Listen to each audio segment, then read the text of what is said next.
नमस्कार, आप देख रहे हो एक्सप्रेस न्यूज भारत और मैं हूं आपके साथ मानसी। और अब वक्त हो गया है बड़ी खबर के अपडेट का और फिलहाल की सबसे बड़ी खबर हमारे पास ये आ रही है कि मुंबई के सिद्धि विनायक मंदिर के प्रसाद में चूहे के बच्चे मिले।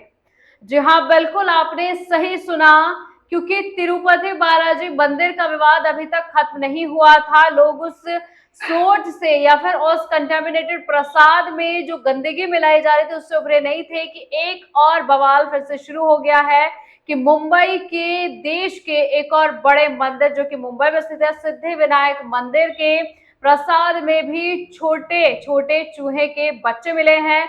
लोगों में बवाल खड़ा हो चुका है। सभी के मन में अब एक प्रश्न है कि क्या भगवान को चढ़ाए जाने वाला भोग भी पवित्र नहीं है? उसमें भी इतनी गंदगी की मिलावट की जा रही है, तो सोचिए जब भगवान को चढ़ाने वाला भोग इतना गंदा हो सकता है तो आप और हम लोग जो खाते हैं वो कितना गंदा हो चुका होगा। अब आप मुझे देखिए और सुनिए कि सियासत से लेके लोगों से लेके अब हर आम आदमी के मन में सिर्फ एक यही बात है कि मंदिरों में आखिर ये प्रसाद को लेकर इतना बवाल लगातार क्यों हो रहा है। क्योंकि तिरुपति बालाजी मंदिर को आप ले सकते हैं, आप सिद्धि विनायक मंदिर को आप ले लीजिए कि इसमें भी लगातार जो है मिलावट देखी जा रही है और मिलावट भी अच्छी खासी गंदे स्तर की जो है मिलावट की जा रही है। कई जानवरों की चर्बी का इस्तेमाल हो रहा है तो कई चूहे के छोटे छोटे बच्चे देखने को मिले हैं। और इसी चर्चा को लेकर हमारे साथ जुड़े हैं कुलदीप भारद्वाज जो कि अखिल भारतीय ब्राह्मण महासभा के अध्यक्ष हैं। उनसे हम बातचीत करेंगे कि एक के बाद एक मंदिर को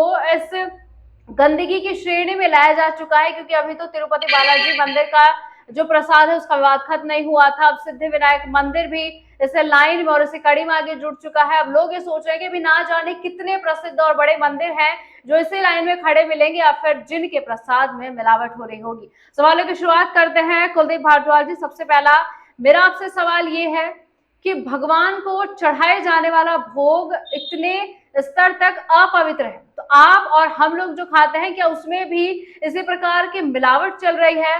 फिलहाल आप मुझे जो सिद्धि विनायक मंदिर में प्रसाद में चूहे पाए गए हैं उसको लेकर थोड़ा सा स्पष्टीकरण दें। जी, सबसे पहले तो मैं धन्यवाद व्यक्त करना चाहूंगा एक्सप्रेस न्यूज भारत का, जिन्होंने बड़ी प्रमुखता से इस मुद्दे को उठाया।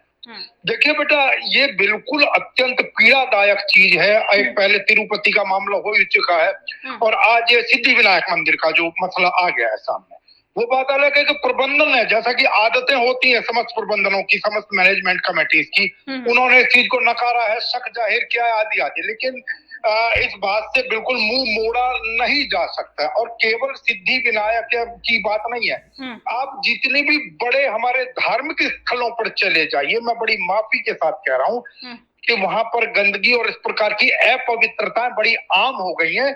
लेकिन दुख का विषय कि जहां लोगों की इतनी बड़ी आस्था है, खासतौर से महाराष्ट्र मुंबई के लोगों की सबसे ज्यादा आस्था, सबसे ज्यादा पॉपुलर ये मंदिर है सिद्धि विनायक मंदिर, वहां पर इस प्रकार की लापरवाही के चूहे के बच्चे वहां पर मिले हैं, घूम रहे, वीडियो वायरल हुआ है। अब मैनेजमेंट कमेटी कुछ भी कहती रहे, लेकिन जो बात सच्चाई है उसको स्वीकारना चाहिए और उल्टा कहना चाहिए आगे से ध्यान रखा जाएगा। रहा बात हमारे मनों की, बिल्कुल ठीक है, हमारे मन में पीड़ा भी होती है, कई बार ये भी होता है। अब आप मान लीजिए जिन्होंने भी वो प्रसाद ग्रहण किया है, हमें किसी और कारण से भी अगर कोई बीमारी हो जाती है तो हमारा ध्यान उस ओर जाता है और कम या ज्यादा बीमारियां फैलती हैं। चूहे के बच्चों का मिलना बहुत ज्यादा दुखदायक ही नहीं है, स्वास्थ्य के लिए बड़ा नुकसानदायक स्थिति है बेटा ये। सर बिल्कुल आपने सही कहा कि अगर वो प्रसाद ग्रहण करने के बाद किसी को कुछ भी हो जाता है, वो कहते हैं कि शक का दायरा बहुत बड़ा होता है, शक सीधा वही जाता है कि हमने वो गंदगी मिला युक्त जो है वो प्रसाद ग्रहण किया था। अब मुझे एक चीज समझ नहीं आ रही है और लोगों का भी निरंतर यही सवाल है, अगर भगवान को चढ़ाए जाने वाला भोग इतना गंदा है तो हम मंदिर से प्रसाद क्यों ना लें? क्यों ऐसा ना हो कि हम अपने घरों से अपनी आंखों के सामने प्रसाद तैयार किया हो भगवान को अर्पित करें? बिल्कुल बिल्कुल, ये होने लगेगा, अब लोगों के मन में ये भाव आने लगे। और देखिए, पुरानी परंपरा के अनुसार जो भी पान पुष्प, जो भी प्रसाद अर्पित किया जाता था भगवान को, ज्यादातर लोग घरों से ले जाया करते थे। लेकिन अब क्योंकि लोगों को शौक हो गया, अभी जैसे देखिए बड़ी हास्यास्पद सी चीज कही है, जो उनके अध्यक्ष हैं और विधायक भी है वो व्यक्ति जो वहां के अध्यक्ष है उस मैनेजमेंट कमेटी के, कि जी हम शुद्ध घी इस्तेमाल करते हैं, उसमें काजू का इस्तेमाल करते हैं। अरे भाई, शुद्ध घी और काजू का इस्तेमाल करने का और चूहे के बच्चे पाए जाने का क्या तालमेल, क्या लेना देना एक दूसरे से? आपकी जो मैनेजमेंट कमेटी है, जो प्रबंधन है, क्या केवल जो चढ़ावे का पैसा आता है उस पर ऐशो आराम? मैं बिल्कुल स्पष्ट कहना चाहूंगा, कोई कुछ भी कहे, ये लोग उस पैसे से जो भी चढ़ावा था, क्या ये अपने ऐशो आराम में खर्च नहीं होता है उनका? क्या वहां से फैसिलिटीज नहीं लेते हैं? क्या ये वीआईपी कोटे के तहत लोग इनके पास नहीं आते कि जी आप भाई फलाने मंदिर के प्रधान है या जो भी कुछ है?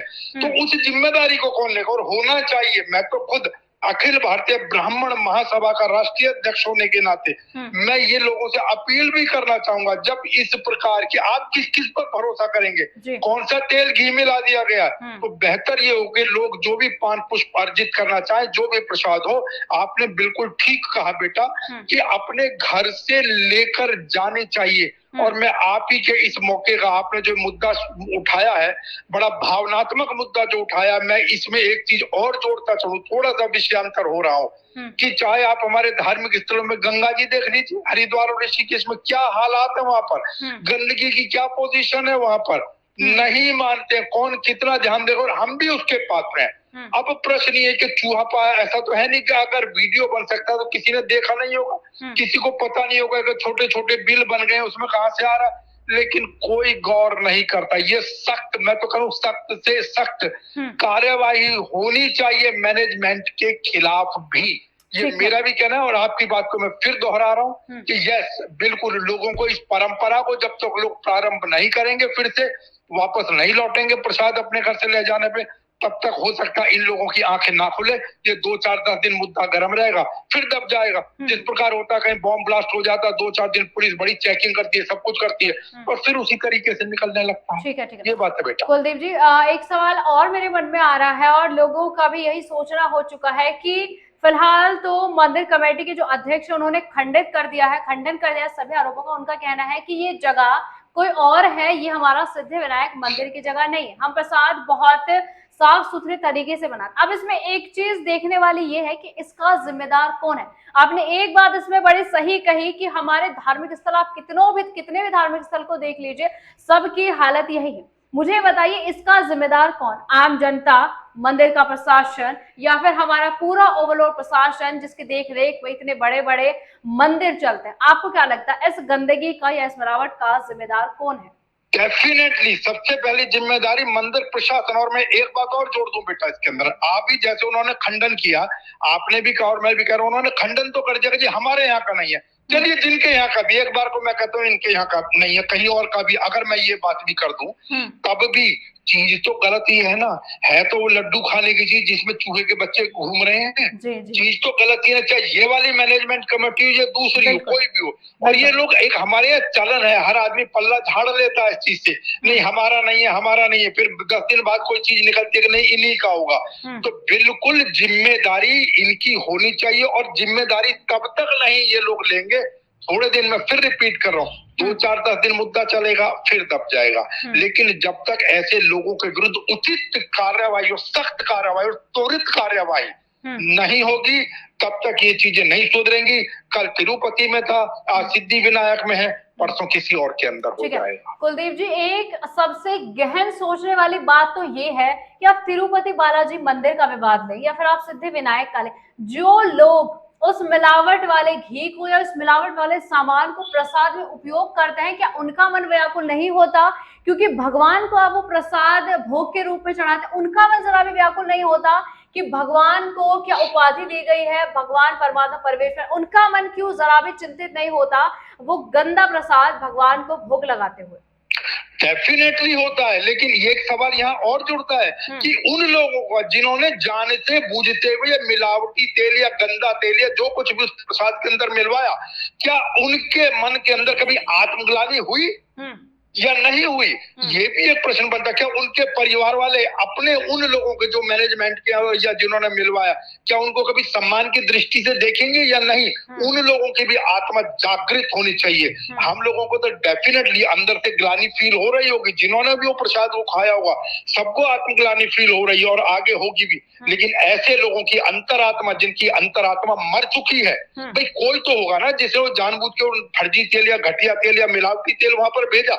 तो जिन लोगों की आत्मा मर चुकी है, ऐसे लोगों की आत्मा जागृत करने के लिए, ऐसे लोगों की और लोगों की भी भविष्य में आंखें खोलने के लिए मैं फिर बात कह रहा हूँ, जब तक कानूनी कार्रवाई नहीं होगी, और क्योंकि नहीं हो रही है, लीपापोती चल रही है, केवल अब एक दो लोगों ने कहीं कोर्ट के अंदर केस कर दिया आदि आदि, कब क्या होगा क्या नहीं होगा, एक दूसरे का दोषारोपण कि वहां पर वो सरकार थी उसकी सरकार थी, इनसे काम नहीं चलेगा। हमारे यहाँ यही दिक्कत है, लूप होल्स बहुत है कानून में और उसका फायदा उठाते हैं सब लोग। सवाल फिर ये है, मैं तो तुम्हारी बात के अंदर ही बेटा फिर जोड़ूंगा कि ये तो उन परिवार वालों को पता होगा कि जिन्होंने, कि हमारे परिवार के लोगों ने मैनेजमेंट में रहते हुए ये घटिया तेल सप्लाई किया, मिलाया, मिलवाया, बेहतर हो बहिष्कार ऐसे लोगों का उन्हीं के परिवार वाले लोग। ठीक है। कुलदीप जी, का आखिरी सवाल मेरा आपसे ये रहेगा कि फिलहाल तो हमने बात की कि क्या आत्मग्लानि वाकई नहीं होती जब आप खुद भी वो प्रसाद ग्रहण करते हैं और भगवान को भी उसे प्रसाद के रूप में भोग चढ़ाते हैं? दूसरी इसमें ध्यान देने वाली बात कुलदीप जी ये है कि इन सब विवादों के बाद फिर से हिंदू मुस्लिम विवाद शुरू हो जाता है। आप तिरुपति मंदिर को ले लीजिए, उसमें भी यही कहा था कि गैर हिंदू रखे गए थे मंदिर कमेटी के अंदर, इसी वजह से ऐसा हुआ। अब मुझे नहीं पता सिद्धि विनायक को लेके भी क्या कुछ स्टेटमेंट है, सामने आ जाएगा। इस पूरे अपराध को लेके हिंदू मुस्लिम वाली जो चीजें हैं वो क्यों शुरू हो जाती है, और आपके अनुसार ये कितना सही और कितना गलत है? बिल्कुल गलत है, ये केवल मुद्दे को डाइवर्ट करने वाली चीज है। हिंदू मुस्लिम, अगर वहां पर कोई मुस्लिम मिला रहा होता तो अब तक आग लग जाती अन्य शहरों के अंदर। ये बकवासबाजी है बिना मतलब में। अपनी जिम्मेदारी को, अपने पापों को दूसरों के ऊपर डालने के लिए हिंदू मुस्लिम जैसा शब्द प्रारंभ कर दिया जाता है। और सिद्धि विनायक की मैनेजमेंट कमेटी के अंदर कौन से मुस्लिम बैठे हैं? तिरुपति के अंदर कोई और भी तो, चलिए मैं कह रहा हूं, अगर आप कहते हो हिंदू मुस्लिम वहां पर कोई मुस्लिम है, क्या हिंदू नहीं है? आप मुझे बताइए। ये बेकार की चीजें बेटा, मुद्दों को डाइवर्ट करने वाली चीजें, बिना मतलब में हमारी एक सामाजिक जो समरसता जिसको कहा जाता है उसको बिगाड़ने वाली चीज है। बिल्कुल मुद्दे को डाइवर्ट करना ताकि थोड़े दिनों में लोग हिंदू मुस्लिम के मसले पर लग जाए और असली मुद्दे को भूल जाए, जो वास्तव में पापी लोग हैं जिन्होंने उस घटिया तेल को वहां पहुंचवाया, या यहाँ मैनेजमेंट सिद्धि विनायक में जिनकी लापरवाही के कारण ये चीजें हुई है। इस मुद्दे को आप भूल जाए, हिंदू मुस्लिम में लग जाइए, बस यही हमारे समय में, आज के समय में हमारे पास है क्या? ये बहुत आसान तरीका है। बिल्कुल गलत है, बिल्कुल घटिया चीज है, हम बिल्कुल इसका विरोध करते हैं इस बात का। ठीक है कुलदीप जी, आपका बहुत शुक्रिया हमारे साथ जुड़ने के लिए, और काफी अच्छे तरीके से आपने हमारे साथ इस मुद्दे को लेकर चर्चा की और बड़े ही गहन तरीके से कई अपने जो पॉइंट्स हैं, और बिल्कुल सही बात है कही कि कुछ दिन में 4-5 दिन बाद लोग फिर से भूल जाते हैं और फिर से कोई नया प्रोग्राम शुरू हो जाता है। इन सब मुद्दे को लेकर कुलदीप भारद्वाज जी ने हमारे साथ चर्चा की। अब ये बात सोचने पर बिल्कुल मजबूर करती है कि क्यों लगातार एक के बाद एक बड़े मंदिर की बारी आती जा रही है और सब लोगों के सामने आता जा रहा है कि प्रसाद में मिलावट की जा रही है, और मिलावट अन्य वस्तुओं से नहीं बल्कि मिलावट जानवरों की चर्बी और अन्य किसी गंदी चीजों से की जा रही है। सिद्धि विनायक मंदिर के इस प्रसाद को लेकर इस विवाद में जो भी अपडेट होगा वो भी हम आपके साथ साझा करेंगे। तब तक के लिए आप देखते रहिए एक्सप्रेस न्यूज।